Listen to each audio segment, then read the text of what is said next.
Halo, nama saya Bin Sapane. Saya dari kelas 12 IPS 2. Saya akan mempresentasikan tugas fisika yang dari materi sumber-sumber energi. 1. Jenis sumber energi. Jenis sumber energi terbagi jadi dua, yaitu energi terbarukan dan energi tidak terbarukan. Energi terbarukan adalah energi yang berasal dari proses alam yang berkelanjutan. Sedangkan sumber energi tak terbarukan atau non-renewable adalah energi yang berasal dari sumber-sumber yang terbatas jumlahnya di bumi, yang prosesnya tidak berkelanjutan dan pada saatnya energi itu bisa habis. Contoh energi terbarukan ialah energi air. Energi air merupakan salah satu jenis energi terbarukan dengan potensi yang melimpah di seluruh dunia. Sungai-sungai yang ada bisa dimanfaatkan untuk menghasilkan energi listrik. Proses konversi dari energi kinetik aliran air menjadi energi listrik tersusun dalam sistem pembangkit listrik tenaga air (PLTA). Dalam sistem PLTA, air yang mengalir dimanfaatkan untuk memutar turbin atau kincir yang berputar pergerakan generator sehingga bisa menghasilkan listrik. Teknologi dalam PLTA bisa digunakan untuk skala kecil atau skala besar, tergantung potensi ketersediaan energi air. Ini adalah contoh dari gambar dari energi air pakai PLTA ya. Oke. 2. Energi angin. Energi angin adalah udara yang bergerak yang diakibatkan oleh rotasi bumi dan juga karena adanya perbedaan tekanan udara sekitarnya. Energi angin merupakan jenis energi terbarukan dengan potensi yang sangat melimpah di muka bumi dan menjadi salah satu sumber energi terbarukan dengan potensial. Zaman dahulu, energi angin sudah dimanfaatkan untuk pengairan. Angin memutar kincir yang kemudian menggerakkan pompa untuk menyedot air, lantas disalurkan ke titik yang dibutuhkan. Energi angin bisa diubah menjadi energi listrik melalui sistem pembangkit listrik tenaga bayu atau PLTB. Dalam PLTB, energi angin memutar turbin atau kincir angin, yang mana kincir angin atau turbin ini memutar generator hingga akhirnya menghasilkan listrik. Ini adalah contoh dari pembangkit energi angin yaitu PLTB. Di bawah sini. Oke. 2. Energi surya. Energi surya salah satu jenis energi terbarukan adalah energi surya. Energi surya berasal dari pancaran sinar matahari. Matahari sendiri adalah komponen utama penggerak kehidupan di bumi, bukan sekedar menerangi bumi. Semua siklus kehidupan di bumi memerlukan matahari seperti adanya angin, fotosintesis, maupun radiasi yang dipancarkan ke bumi. Energi surya yang juga merupakan salah satu energi terbarukan dengan sumber yang sangat besar dan melimpah. Energi surya dapat diubah menjadi energi listrik. Salah satu teknologi yang bisa mengubah pancaran sinar matahari menjadi listrik adalah panel surya fotovoltaik. Panel surya ini menyerap sinar matahari dan elektron di dalamnya mengubahnya menjadi energi listrik. Ini adalah contoh dari energi listrik, energi surya. Oke.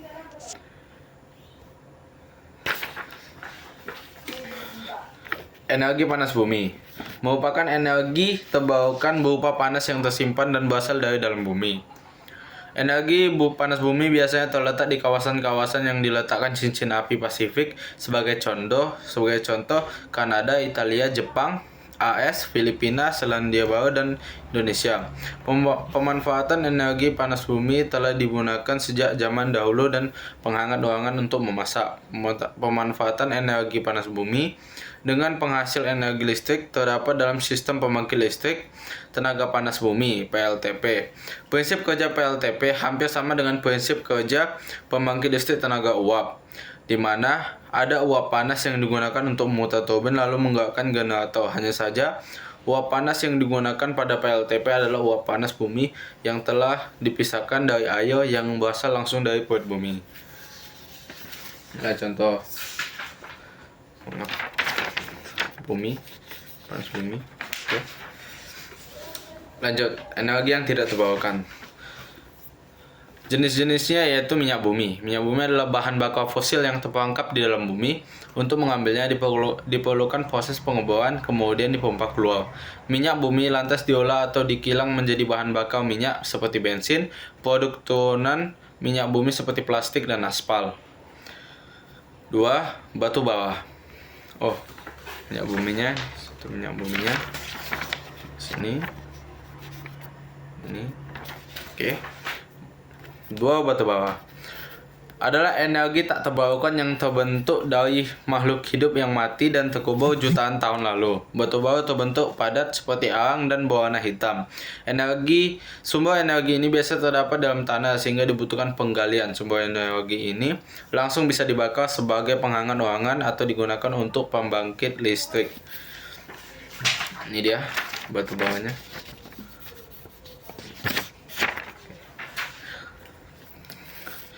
Gas bumi.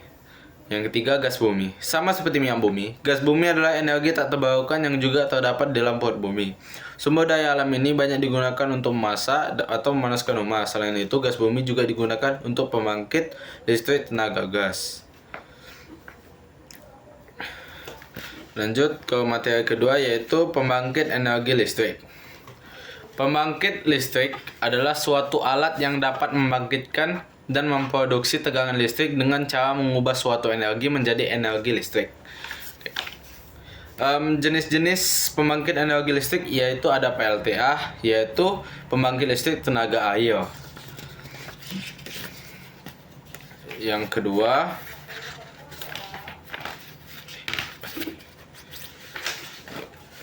ada pembangkit tenaga listrik tenaga angin, air. Tentu saja pembangkit ini merupakan pemanfaatan energi yang besar dari angin. Listrik dapat dihasilkan oleh pemban. Biasanya pembangkit listrik tenaga angin ini yang digunakan turbin maupun kincir angin untuk mengumpulkan energi angin di dalam pembangkit listrik yang disediakan. Yang ketiga, PLTU. Macam pembangkit listrik yang ketiga adalah pembangkit listrik tenaga uap, PLTU. Jenis pembangkit listrik ini menggunakan energi uap dari hasil kinerja pompa air yang akan berkumpul dalam batu bara serta minyak. Hasil pemanasan yang bertujuan untuk mendapatkan suhu tinggi tersebut kemudian dibakar dan disemprotkan menjadi energi uap. Yang keempat ada PLTS. Macam pembangkit listrik yang satu ini digolongkan sebagai energi yang ramah lingkungan, hemat, efektif, pasalnya sinar matahari sebagai sumbernya akan terus ada sepanjang masa. Tidak hanya itu, kelebihan dan pembangkit listrik tenaga surya (PLTS) ini juga cenderung memiliki sumber energi yang kuat untuk menghasilkan listrik. Selanjutnya ada pembangkit listrik tenaga panas bumi. Macam pembangkit listrik yang satu ini memanfaatkan energi panas bumi yang juga cukup melimpah. Panas bumi yang ditangkap kemudian akan menghasilkan uap yang dapat menggerakkan generator. Selanjutnya ada pembangkit listrik tenaga gas. Macam pembangkit listrik berikut ini merupakan pemanfaatan bahan bakar fosil sebagai sumber energi. Beberapa bahan bakar fosil yang digunakan antara lain meliputi minyak, batu bara, hingga gas alam. Selanjutnya pembangkit listrik tenaga diesel. Macam pembangkit listrik yang satu ini memang tidak banyak dikenal lantaran sudah jarang digunakan. Untuk menghasilkan energi listrik, pasalnya pembangkit listrik tenaga diesel (PLTD) ini menghabiskan biaya operasional yang cukup tinggi dan tidak ramah lingkungan. Selanjutnya ada pembangkit listrik tenaga nuklir. Pembangkit listrik dengan tenaga nuklir atau PLTN adalah pembangkit listrik yang memanfaatkan reaksi pembelahan inti uranium dalam reaktor nuklir yang menghasilkan panas, di mana panas tersebut akan menghasilkan uap yang dialirkan ke turbin untuk menggerakkan generator sehingga menghasilkan energi listrik. Selanjutnya ada pembangkit listrik tenaga ombak. Pembangkit listrik tenaga bak atau PLTO adalah pembangkit listrik yang memanfaatkan ombak laut. Gerakan ombak laut yang menggulung serta naik turun merupakan sumber energi yang lumayan besar. Selanjutnya ada energi listrik tenaga sampah. Siapa sangka sampah yang seringkali menjadi berbagai masalah pada suatu daerah bahkan suatu negara bisa menjadi energi listrik. Selain menggunakan sistem 3R, reuse, and recycle, untuk menjaga lingkungan, sampah juga dimanfaatkan sebagai pupuk kompos, dan energi pembangkit listrik atau yang lebih dikenal dengan PLTS. Energi listrik tenaga sampah atau PLTS adalah energi listrik yang berasal dari sampah, yang mana sampah terlebih dahulu dipisahkan mana yang dapat didaur ulang dan mana yang tidak. Kemudian sampah yang tidak bisa didaur ulang digunakan kembali, dimasukkan ke dalam tungku insinerator untuk dibakar dengan suhu 1300 derajat Celcius. Jenis pembangkit listrik ini tentu saja sangat bagus, ditetapkan untuk mengurangi jumlah sampah yang ada. Berbagai negara pun banyak yang menggunakan PLTSA seperti Amerika, Jepang, Belanda, dan Eropa, di mana negara-negara tersebut adalah menggunakan sampah sebagai sumber energi, waste to energy, sejak lama puluhan tahun dan sudah terbukti ampuh untuk menyelesaikan masalah sampah.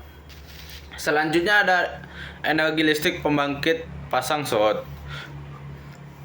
Energi listrik pembangkit tenaga pasang surut yang disebut PLTPS merupakan salah satu energi yang terbarukan. Prinsip kerja pada tenaga ini dengan prinsip kerja pada pembangkit listrik tenaga air.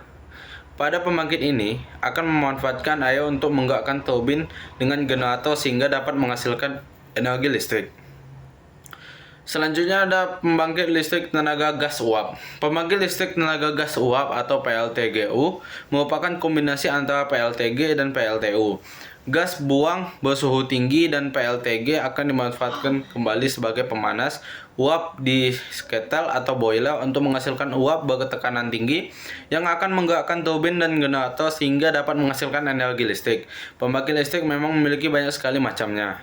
Meski begitu, biasanya setiap macam pembangkit listrik akan disesuaikan dengan kondisi daerah atau suatu negara. Demikian pembahasan tentang macam-macam pembangkit listrik. Materi selanjutnya adalah dampak dari keterbatasan sumber daya alam. Sumber energi akan cepat habis jika digunakan terus-menerus oleh manusia. Sifat ketergantungan manusia terhadap sumber daya yang terbatas seiring dengan meningkatnya populasi manusia menyebabkan sumber daya akan terus-menerus ditambang. Jika hal ini berlanjut, maka sumber energi ini akan cepat habis.